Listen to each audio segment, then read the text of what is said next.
Diddy's trial started today, and a lot of celebrities are being mentioned in the jury selection. We're inside as prosecutors claim the disgraced mogul masterminded a 2 decades-long sex trafficking ring. Something ain't adding up.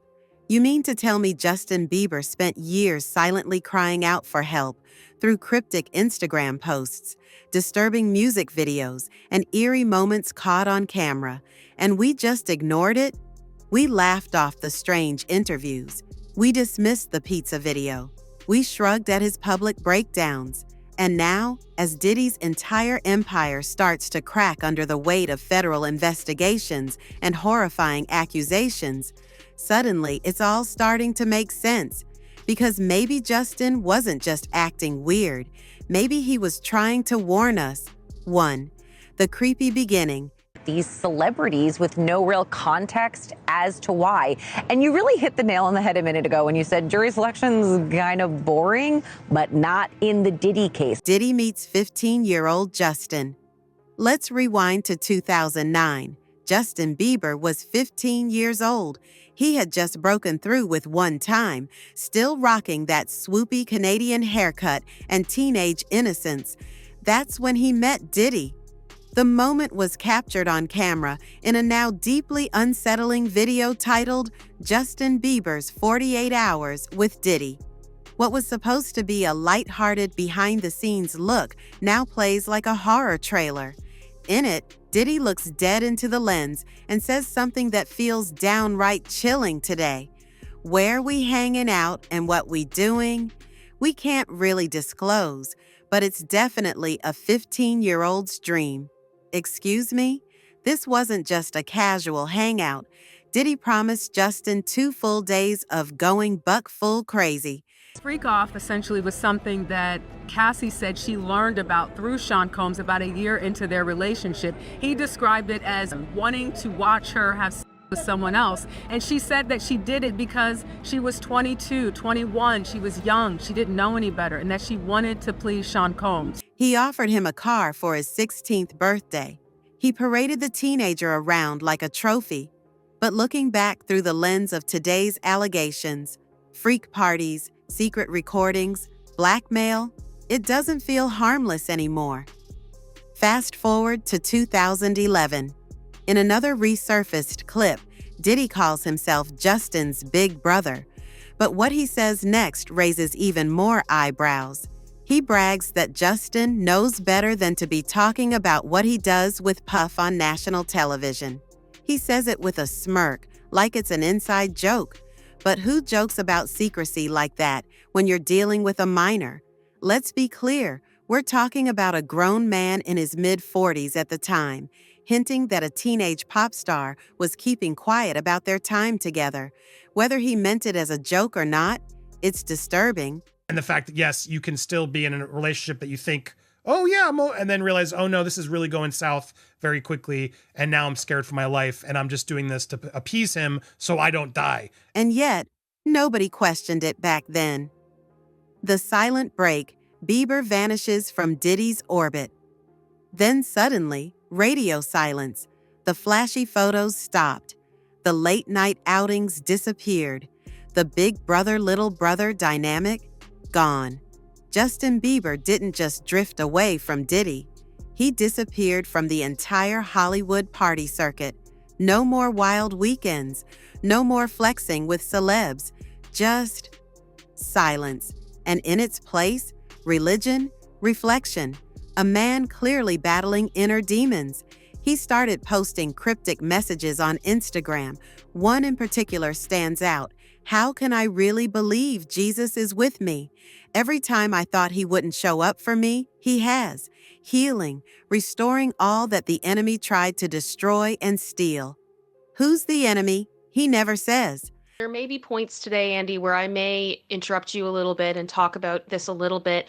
I have not been in a DV relationship, but I do have a history of CSA. And I have spent a lot of time in trauma therapy and a lot of time understanding what happens to the brain with trauma. But the timing is suspicious. This post came just before Cassie testified in court, accusing Diddy of secretly recording her without consent. Coincidence or connection? Then came the pizza video. On the exact same day that Cassie testified against Diddy in federal court, Justin Bieber posted a strange, soundless clip of himself eating pizza. Sounds harmless, right? But the video looked like a surveillance tape. It was filmed in low quality, with no music, no context, and no emotion. Just Justin, blankly staring into the camera while chewing a slice. Why does that matter? Because in conspiracy circles, particularly in the Pizzagate theory, pizza is code for exploitation, for minors, for secret recordings and blackmail. And that same day, the court heard allegations of Diddy's freak parties being taped. The internet went wild. Was Bieber making a statement? A silent scream? Or was it just a disturbing coincidence? Let's go back to 2020. Bieber drops Yummy, a catchy song with a disturbing video. In it, he's seated at a long, elegant dinner table surrounded by older, wealthy people. There are kids dancing. So I am not an expert on this. I can only speak for myself, but I think I can give some context to some of the things that she does here. And honestly, I was seeing comments of like, well, who does that? It's like people who are traumatized do that. He served elaborate cakes. At one point, his face is literally presented on a plate, like a meal. Viewers were confused, but now it feels like a coded message. Some fans connected the visuals to the disturbing art of Gio Forbiche, an artist known for grotesque depictions of bound models on dinner tables. Forbice has alleged connections to Rachel Chandler. And Chandler? She's been rumored to be a handler for the elite. The same Rachel Chandler allegedly linked to Epstein, and through her modeling agency, allegedly connected to, you guessed it, Diddy. If even half of this is true, Yummy isn't a love song, it's a cry for help. As the legal spotlight turned on Diddy, Justin's mental health collapsed. Reports say he spiraled after news of Diddy's arrest broke. He canceled the rest of his Justice tour. He started ghosting even Scooter Braun, his longtime manager and mentor. He wasn't just tired. Insiders said he was broken. Then came the post from Stephen Baldwin, Justin's father-in-law, publicly asking strangers to pray for Justin and Haley. Why? What would compel a wealthy private man to go online and ask the world to pray for a pop star? His then girlfriend, Cassie Ventura. And the defense said, listen, what you witnessed was wrong. It was inhumane. It was horrible. But that was domestic violence. And they said that is not criminal enterprise. That is not racketeering. Unless something terrifying was happening behind the scenes. Then came the money problems.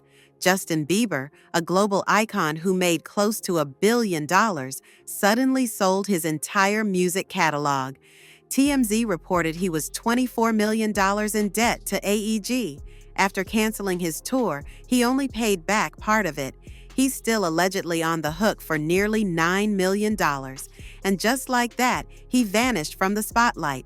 No interviews, no music, just silence. A pattern again. If this was just a bad business move, why all the secrecy? Why the breakdowns? Why the eerie posts and cryptic symbols? Because maybe this isn't about money.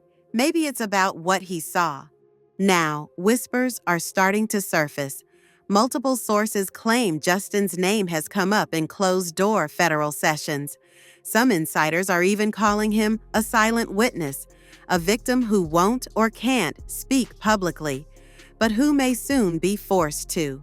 If Justin testifies in court, Both sides sort of making those compelling arguments and opening statements that for the prosecution, that he is guilty, for the defense obviously saying that he's not guilty of these crimes that he's alleged to have committed. game over. Forget the NDAs. Forget the PR spin. If Bieber steps into that courtroom and says, under oath, that Diddy harmed him, the dam will break. Suddenly, those old pizza videos aren't just weird, they're evidence.